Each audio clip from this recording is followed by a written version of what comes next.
बात सही है कि पिछले 2 दिनों से मैं अगर वो डील के लिए नहीं मानता तो क्या होता है 40%। इसमें अगर आप देखें ना तो 10% कंट्रीब्यूशन पिछले कई दिनों से भी लगातार बढ़ रहे हैं। अकॉर्डिंग टू वन एस्टिमेट ये अब तक का सबसे बड़ा। तो 10 बार सोचिए जब इतने हाई वैल्यूएशंस पर आप पैसे, और जिस तरीके का हम डेटा देख रहे हैं इस महीने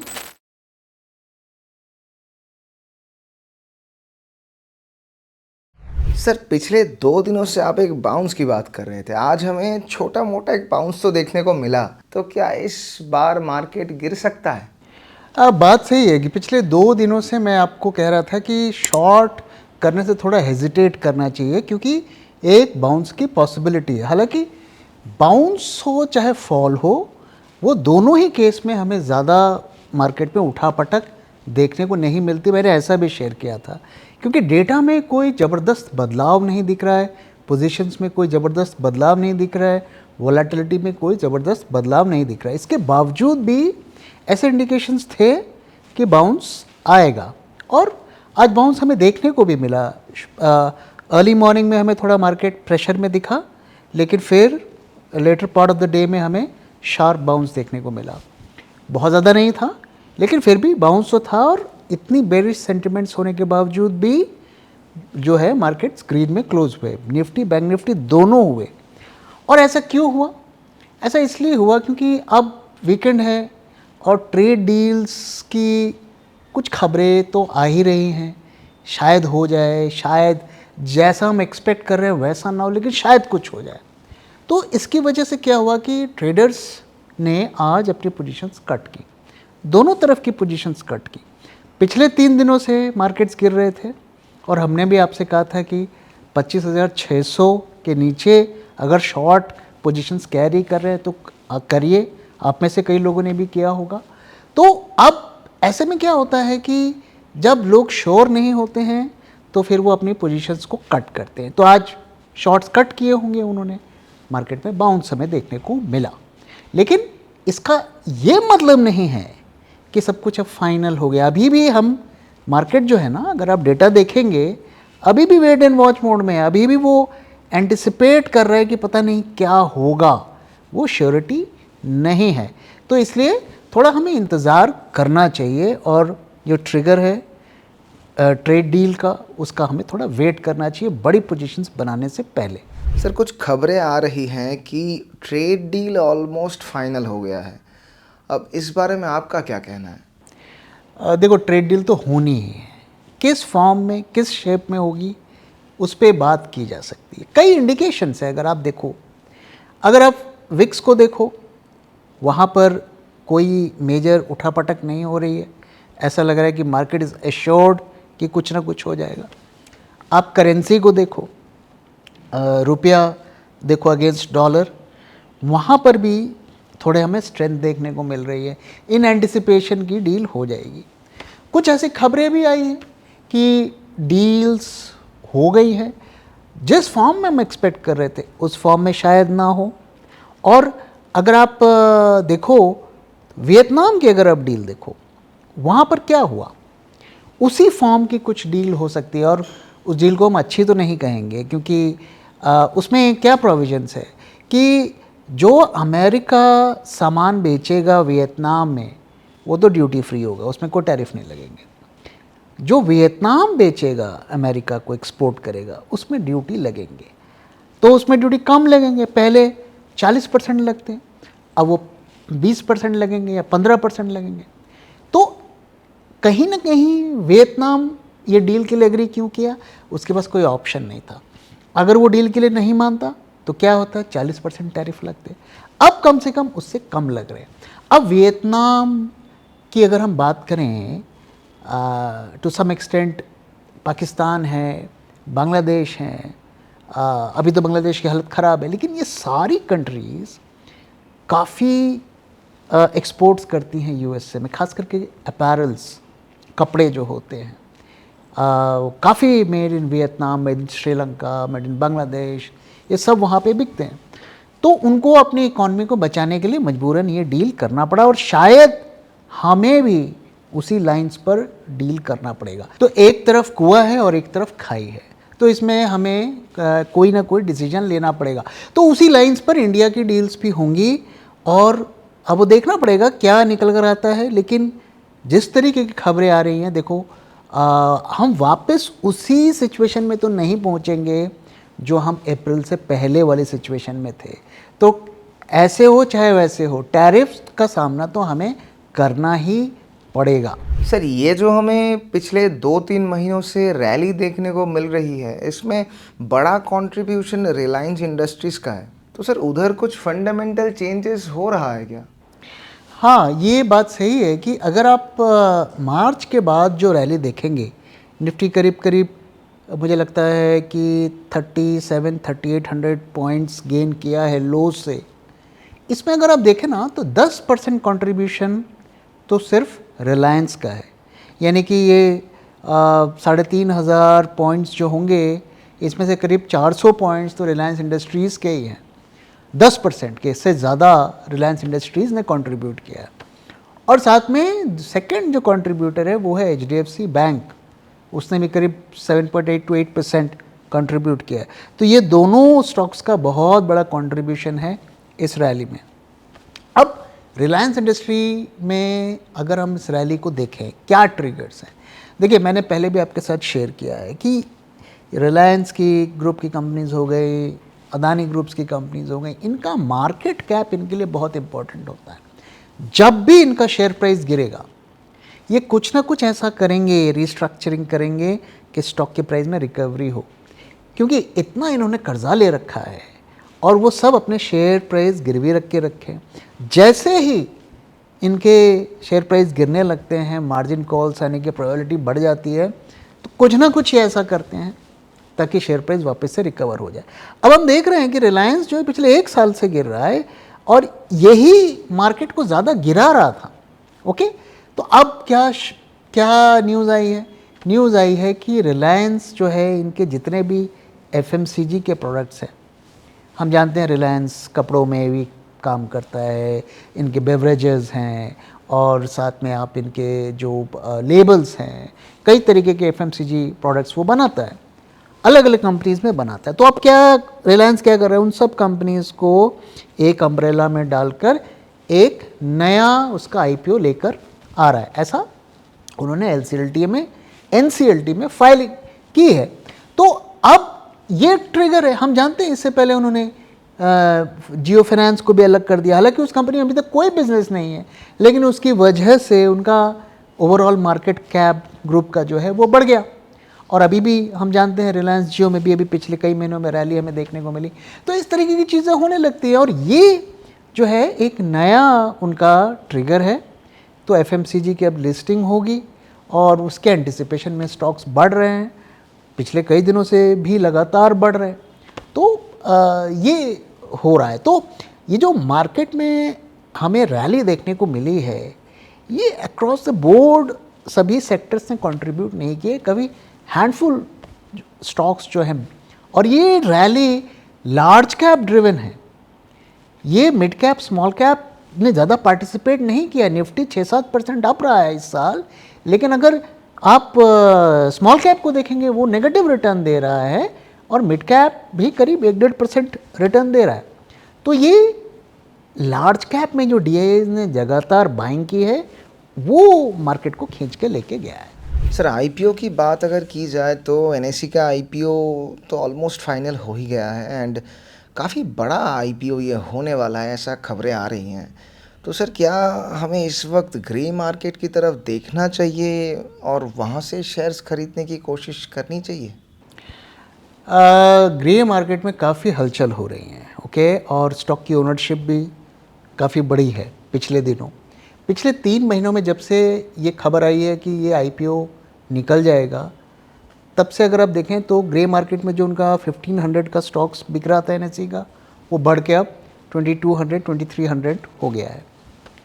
अकॉर्डिंग टू वन एस्टिमेट ये अब तक का सबसे बड़ा आईपीओ होगा, हुंडई से भी बड़ा। हम जानते हैं कि हुंडई मोटर्स का जो आईपीओ था वो लार्जेस्ट आईपीओ था, if I remember correctly 25,000 crore का था। ये 35,000 करोड़ का आईपीओ बन सकता है। और जिस तरीके की हम वैल्यूएशंस की बात कर रहे हैं, $7 बिलियन की, उसके हिसाब से इसका जो ऑफ़र प्राइस होगा 2700-2800 के आसपास होगा। ग्रे मार्केट पर ये 2200 के आसपास चल रहा है। तो इस वजह से वहाँ पे काफ़ी डिमांड बढ़ी है कि उनको पता है कि यार 2200 में स्टॉक ले लेते हैं, लिस्टिंग तो 2800 से ऊपर ही होगी ऑफ़र प्राइस, और लिस्टिंग फिर उसके ऊपर प्रीमियम लग कर आएगा, तो हम क्विक गेन बना लेंगे। लेकिन पहली बात तो ये कि ग्रे मार्केट में मैं ख़रीदने को जनरली सजेस्ट नहीं करता हूँ।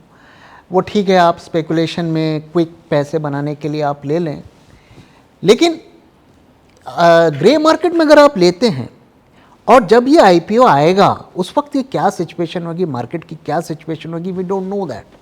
तो अभी आप अगर 2200-2300 रुपये में ले रहे हैं और offer price due to some reasons कम आता है, तो फिर आप लॉस में आ जाएंगे। ओके, अब ज़रा हम इसकी बात करते हैं कि इसकी वैल्यूएशंस की बात करते हैं कि क्या इतनी वैल्यूएशंस हम जस्टिफाई कर सकते हैं। देखो, कंपनी तो वर्ल्ड क्लास है, इसमें कोई शक नहीं है, बिजनेस ज़बरदस्त है इनका। ओके, लेकिन हमें एक चीज़ को ध्यान में रखना है कि अब इनके कॉम्पिटिटर्स बनते जा रहे हैं। एक तरफ एमसीएक्स देखिए, बीएसई देखिए, वो इसको compete कर रहे हैं, हालांकि उनका मार्केट शेयर बहुत कम है स्टिल। दूसरी चीज़ मैं आपके साथ शेयर करना चाहता हूँ कि हम किस बिजनेस में पैसे लगाना पसंद करते हैं जिसमें ग्रोथ हो। हम ऐसे बिजनेस में पैसे लगाने से थोड़ा हमें हिचकिचाना चाहिए जिनमें डिक्लाइन हो। अब एनएसई की स्ट्रेंथ क्या है? एनएसई की स्ट्रेंथ है एफएनओ, वर्ल्ड के टॉप एक्सचेंजेस में आता है। अगर आप एफएनओ का टर्नओवर देखें जुलाई 2024 में वो 500 लाख करोड़ का था। ओके, और जनवरी इस साल वो 50% गिर गया, यानी कि 245 लाख करोड़ हो गया, 500 से 245 लाख करोड़ हो गया। और अब उसमें हमें पिछले कई महीनों से ग्रोथ देखने को मिली है, लेकिन वो जो जून जुलाई वाला टर्नओवर था वो अभी नहीं मीट कर पाया है। सिमिलरली कैश मार्केट में भी वही सिचुएशन है। तो जहाँ पर आप 1.5 लाख करोड़ का आपका टर्नओवर था, वो अब घट के जनवरी में 0.9 लाख करोड़ हो गया, और ऑफ कोर्स उसके बाद फिर थोड़ा हमें राइज देखने को मिला। तो जो हम पिछले साल हम टर्नओवर कर रहे थे जब मार्केट्स ऑल टाइम हाई पे थे, वो पीक था, अब हम डिक्लाइन कर रहे हैं। ओके, तो क्या हम इतने प्रीमियम देने को रेडी होंगे? दूसरी चीज़ अगर आप गौर करिए, पिछले साल जून जुलाई में मार्केट्स ऑल टाइम हाई पे थे, ज़बरदस्त रिटेल एक्टिविटी थी, उनका टर्नओवर बढ़ रहा था। जनवरी में मार्केट गिर रहे थे, टर्नओवर आधा हो गया। अब अगर अगले साल मार्केट गिरता है, 2 साल का बेयर मार्केट करेक्शन आता है, तो एनएसई का टर्नओवर का क्या होगा, उनके रेवेन्यू का क्या होगा? तो 10 बार सोचिए जब इतने हाई वैल्यूएशंस पर आप पैसे लगा रहे हैं।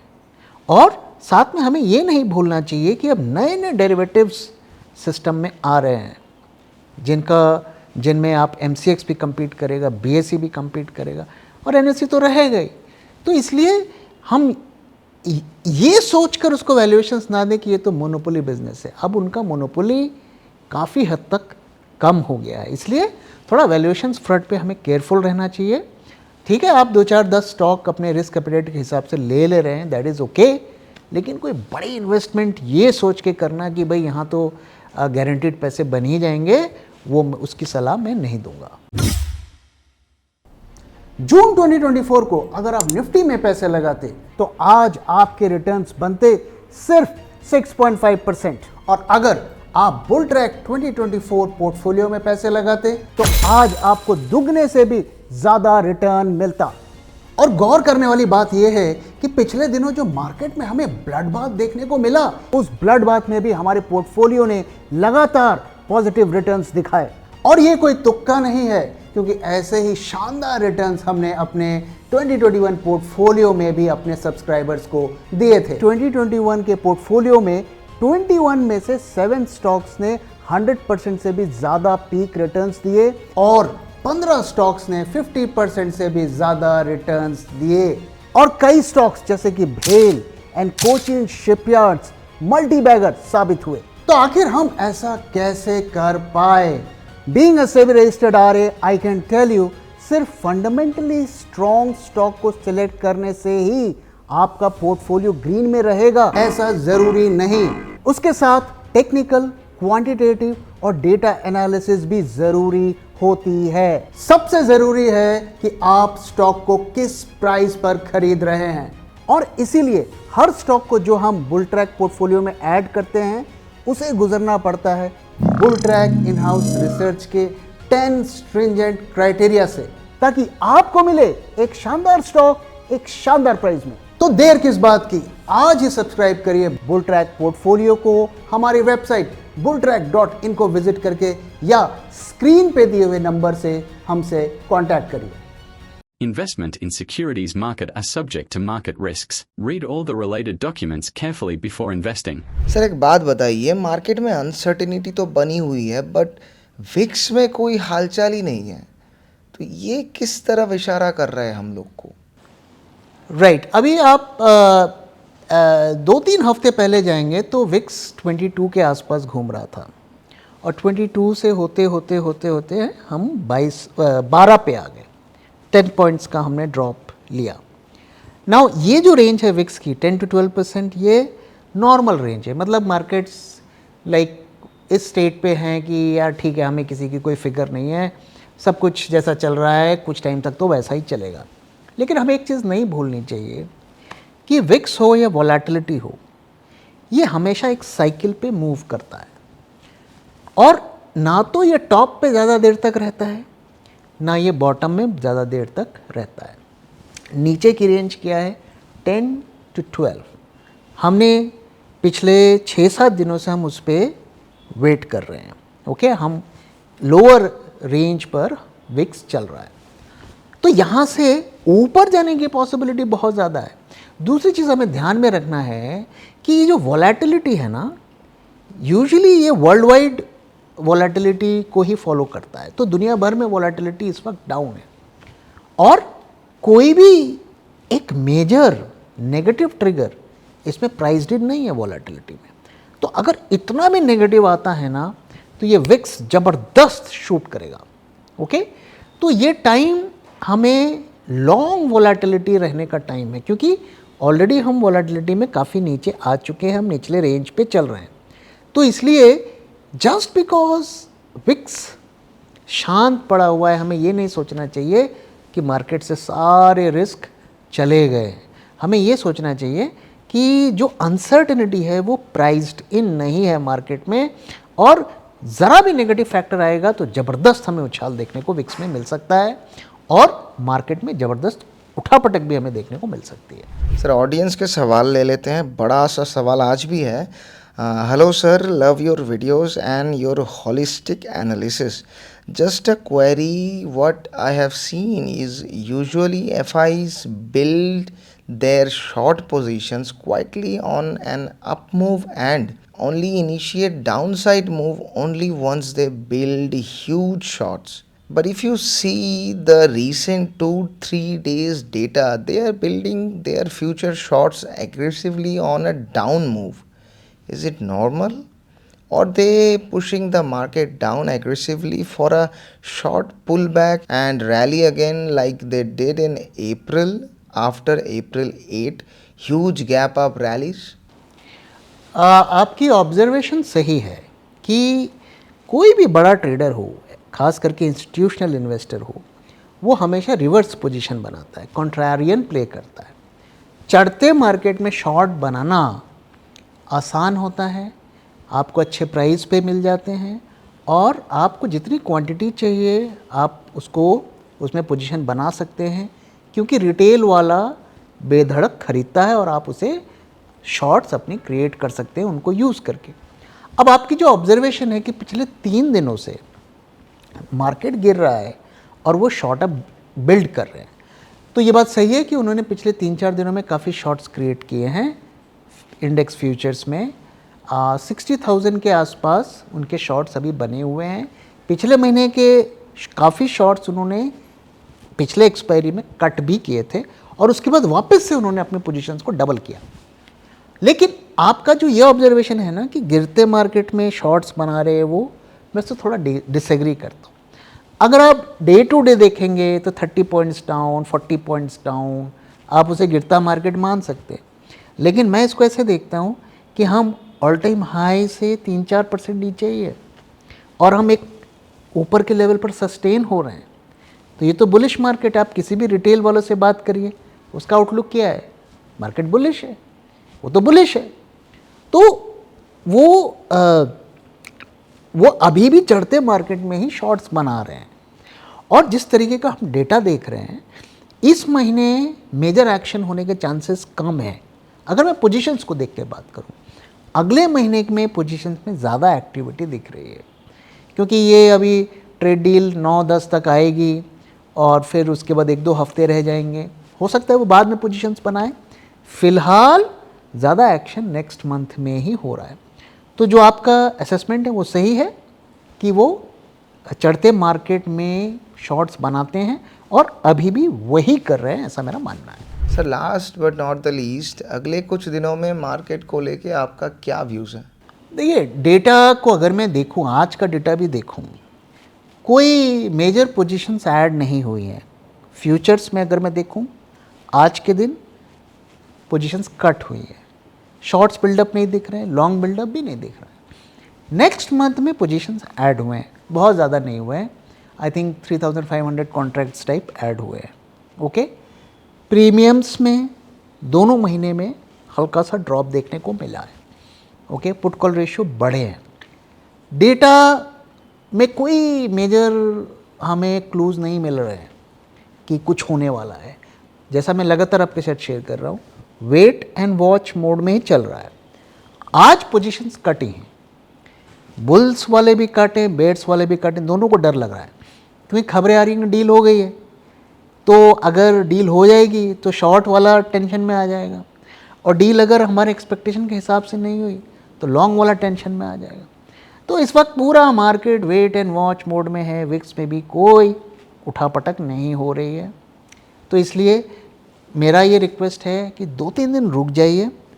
लेवल हमारा 25,600 का है, उसके नीचे अगर आपने शॉर्ट बनाया है, हमारी बात सुन के कैरी करिए। जैसे ही वो लेवल पार करेगा, एग्जिट करिए। निफ्टी, बैंक निफ्टी में बहुत ज़्यादा अपॉर्चुनिटी नहीं है, ज़्यादा अपॉर्चुनिटी आपको स्टॉक्स में ही मिलेंगी। तो इसलिए थोड़ा सा वेट करते हैं। और अभी मार्केट में जो बड़ी उठापटक मुझे लगता है अगले हफ्ते से आनी शुरू होगी, और वो सब कुछ न्यूज़ बेस्ड ट्रिगर होगा।